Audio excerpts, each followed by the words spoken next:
మల్కన్గిరి ఎన్కౌంటర్పై హైకోర్టులో విచారణ జరిగింది. ఏపీ పోలీసులు కౌంటర్ దాఖలు చేశారు. తదుపరి విచారణ మంగళవారానికి వాయిదా పడింది. దీనిపై మరిన్ని వివరాలు మా ప్రతినిధి నాగేశ్వరాచార్య అడిగి తెలుసుకుందాం. నాగేష్, ఈ మల్కన్గిరి ఎన్కౌంటర్పై హైకోర్టులో జరిగిన విచారణ సారాంశం ఏంటి?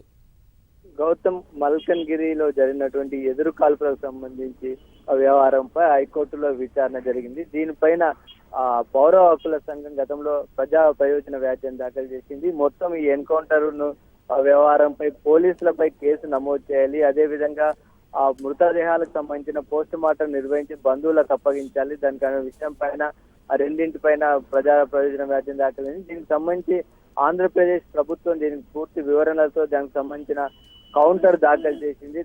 ఆ ఎన్కౌంటర్ తమ రాష్ట్ర పరిధిలో జరగలేదు అనే విషయాన్ని కూడా అందులో ప్రస్తావించినట్టుగా తెలుస్తుంది. దీనిపైన అయితే పౌర హక్కుల సంఘం తరఫు న్యాయవాది రఘునాథ్ వాదనలు వినిపిస్తూ తాము